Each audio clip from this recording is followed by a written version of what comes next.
Hello everyone, I am Nupur and welcome to my YouTube channel that is Impactful Learning with Nupur. Students, today I am going to give you the explanation of the last lesson which is a part of CBSE Grade 12 Literature section from the book Flamingo.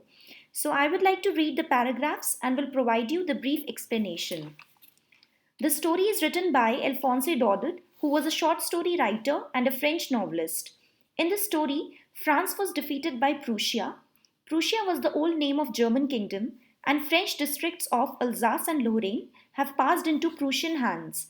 When you will understand the story, you will then find out what effect this had on life at school.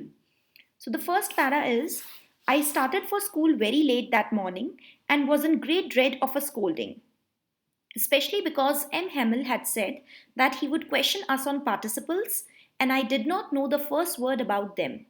For a moment, I thought of running away and spending the day out of doors. It was so warm, so bright. The birds were chirping at the edge of the woods, and in the open field back of the sawmill, the Prussian soldiers were drilling.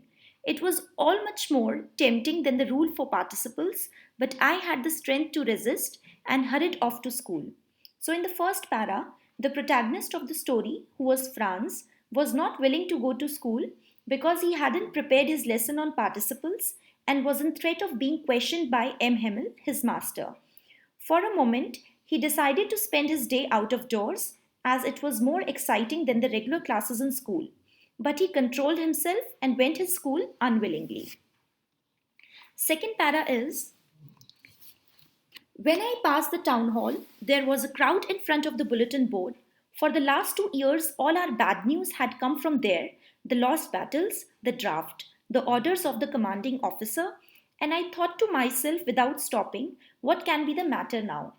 Then, as I hurried by as fast as I could go, the blacksmith watcher, who was there with his apprentice reading the bulletin, called after me, Don't go so fast, bub. You will get to your school in plenty of time. So in second para, Franz had seen huge crowd in front of the bulletin board and all the bad news had come from there only, like the lost battles, the orders of the commanding officers, etc. And he was curious to know the matter behind that huge crowd in front of the bulletin board. But he went to his school without thinking much about it. So the third para is, usually when school began, there was a great bustle which could be heard out in the street. The opening and closing of the desk, lessons repeated in unison, very loud with our hands over our ears to understand better, and the teacher's great ruler rapping on the table. But now it was all so still, I had counted on the commotion to get to my desk without being seen. But of course, that day everything had to be as quiet as Sunday morning. Through the window, I saw my classmates already in their places and M. Hamel walking up and down with his terrible iron ruler under his arm. I had to open the door and go in before everybody. You can imagine how I blushed and how frightened I was. But nothing happened. M. Hamel saw me and said very kindly, Go to your place quickly, little Franz. We were beginning without you. So in third para, when Franz reached his school, he observed that everything was very still in the school. He couldn't hear the opening and closing of desks and teacher's ruler banging on the table. He was scared to enter his classroom as he had seen his teacher M. Hamel walking up and down with his terrible iron ruler under his arm. But when the author entered, he was not scolded by his teacher and he received a very kind reaction from M. Hamel, his teacher.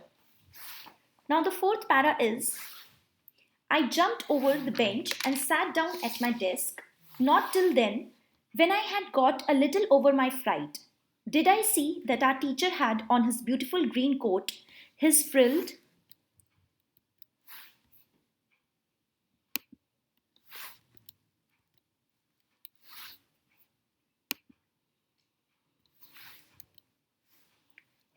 shirt and the little black silk cap all embroidered that he never except on the inspection and prize days. Besides, the whole school seemed so strange and solemn, but the thing that surprised me most was to see on the back benches that were always empty the village people sitting quietly like ourselves, old Hauser with his three-cornered hat, the former mayor, the former postmaster, and several other besides. Everybody looked sad, and Hauser had brought an old primer, thumbed at the edges, and he held it open on his knees with his great spectacles lying across the pages. So, when Franz took his seat in the classroom, he then observed that his teacher had worn beautiful green coat, frilled shirt, and little black silk cap, which he never worn except on inspection and prize days. And he had seen the villagers also sitting on the back benches that were always empty, and everybody looked sad also. Now, the fifth para is, while I was wondering about it all, M. Hamel mounted his chair and in the same grave and gentle tone which he had used to me, said, My children, this is the last lesson I shall give you. The order has come from Berlin to teach only German in schools of Alsace and Lorraine. The new master comes tomorrow. This is your last French lesson. I want you to be very attentive. What a thunderclap these words were to me. Oh, the wretches! That was what they had put up at the town hall. So, in the fifth para, M. Hamel sat on his chair and told everybody that that was the last French lesson, as the orders had come from Berlin to teach only German in the schools of Alsace and Lorraine. And he wanted, means M. Hamel wanted everybody to be very attentive. Now, sixth para is my last French lesson. Why? I hardly knew how to write. I should never learn any more. I must stop there, then. Oh, how sorry I was for not learning my lessons, for seeking bird eggs or going sliding on the Saar. My books that had seemed such a nuisance a while ago, so heavy to carry, my grammar and my history of the saints, were old friends now that I couldn't give up. And M. Hamel too, the idea that he was going away, that I should never see him again, made me forget all about his ruler and how cranky he was. So, in the sixth para, Franz was feeling guilt for not learning the French lessons sincerely and was busy in passing time out of doors. He was also upset with this information that M. Hamel was going away from the school, okay? And despite of knowing that M. Hamel was very strict by his nature, okay? Now, the seventh para is, Poor man, it was in honor of this last lesson that he had put on his fine Sunday clothes, and now I understood why the old men of the village were sitting there in the back of the room. It was because they were sorry too that they had not gone to school more. It was their way of thanking our master for his 40 years of faithful service and of not showing their respect for the country that was theirs no more. So in the seventh para, Franz then understood that M. Hamel had worn his Sunday clothes in honor of his last lesson. He also understood that the old men of the village were sitting in the back benches because they were sorry that they had not gone to school more. And their presence was their way of thanking M. Hamel for his 40 years of faithful service. Now, the eighth para is, while I was thinking all of this, I heard my name called. It was my turn to recite. What would I not have given to be able to say that dreadful rule for the participle all through, very loud and clear and without one mistake. But I got mixed up on the first words and stood there, holding on to my desk, my heart beating and not daring to look up. So, in the eighth para, the author has explained that it was the Franz turn to recite the rules of participles and in a loud and clear way, and without any mistake. He was scared and didn't dare to look his master, M. Hamel. Now the ninth para is, I heard M. Hamel say to me, I won't scold you, little Franz, you must feel bad enough. See how it is. Every day learn it tomorrow. And now you see where we have come out. That's the great trouble with Alsace. She puts off learning till tomorrow. Now those fellows out there will have the right to say to you, how is it? You pretend to be Frenchmen and yet you can neither speak nor write your own language. But you are not the worst. Poor little Franz, we have all a great deal to reproach ourselves with. So in the ninth para, the author has explained that M. Hamel didn't scold the author, didn't scold Franz, okay? But made him realize that the time had gone to learn their own language. And because of his carefree attitude, he couldn't read or write his own language. Right? So, the 10th para is, your parents were not anxious enough to have you learn. They preferred to put you to work on a farm or at the mills so as to have a little more money, and I have been to blame also. Have I not often sent you to water my flowers instead of learning your lessons? And when I wanted to go fishing, did I not just give you a holiday? So, in the 10th para, the author has explained that M. Hamel tried to pass a message to Franz that his parents were not keen to make him learn French and put him to work on farm or at mills to make more money. And his master himself sent Franz to water his flowers instead of teaching him lessons. Okay? Now, the 11th para is then from one thing to another, M. Hamel went on to talk of the French language, saying that it was the most beautiful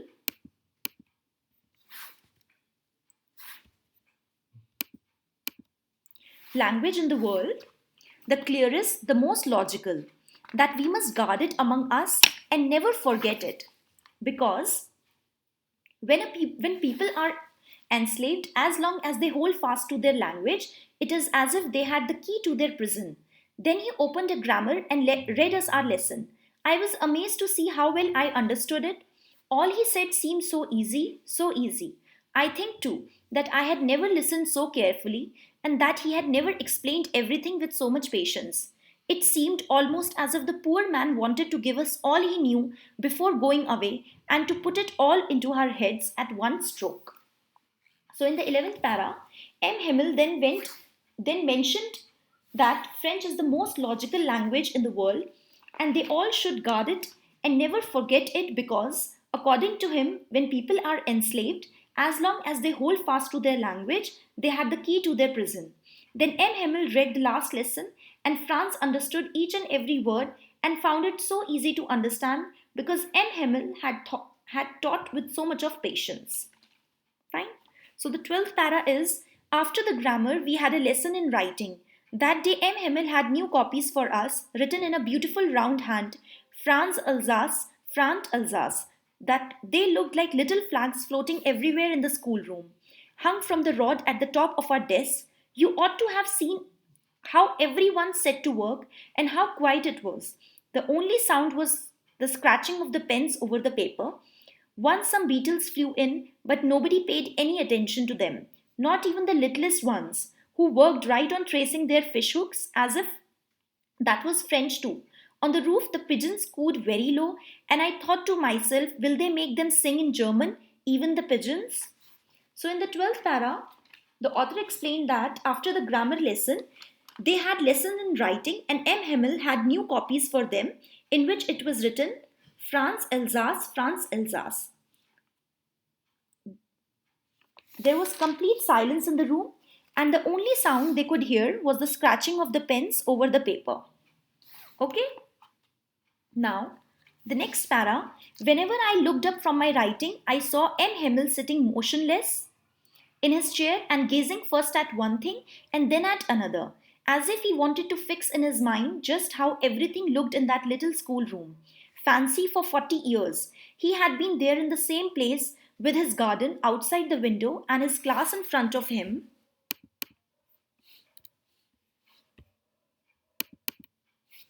Just like that. Only the desk and the benches had been worn smooth, the walnut trees in the garden were taller, and the hopvine that he had planted himself twined about the windows to the roof. How it must have broken his heart to leave it all. Poor man, to hear his sister moving about in the room above, packing their trunks, for they must leave the country next day. So Franz observed that M. Hamel was looking everything in that schoolroom very keenly, as if he wanted to fix the impressions in his mind. He gave his 40 years to his service, and it was difficult for him to leave the country the next day. Fine. Now next para, but he had the courage to hear every lesson to the very last. After the writing, we had a lesson in history, and then the babies chanted their ba-bi-bi, bo-boo. Down there at the back of the room, old Hauser had put on his spectacles and holding his primer in both hands, spelled the letters with them. You could see that he too was crying. His voice trembled with emotion, and it was so funny to hear him that we all wanted to laugh and cry. Ah, how well I remember it, that last lesson. So all the villagers who were sitting in the back bench had the courage to hear the last lesson to the very last. Everybody sitting in the classroom had seen Hamel crying and his voice trembled with emotion. Fine. Now the last para. All at once the church clock struck 12. Then the Angelus at the same moment the trumpets of the Prussians returning from drill sounded under our windows. M. Hamel stood up very pale in his chair. I never saw him look so tall. My friends, said he. I, but something choked him. He could not go on. Then he turned to the blackboard, took a piece of chalk, and bearing on with all his might, he wrote as large as he could. Vive la France! That means long live France. Then he stopped and leaned his head against the wall, and without a word, he made a gesture to us with his hand. School is dismissed, you may go. So when the church clock struck 12, M. Hamel stood up and took a piece of chalk and wrote on the blackboard as large as he could. Vive la France! That means long live France. And he bent his head towards the wall and made a gesture to us with his hand. That means school is over, you may go. So students, I hope you have completely understood the chapter, which is the last lesson of grade 12 literature section. Thank you so much. Don't forget to like and share my channel, that is Impactful Learning with Nupur.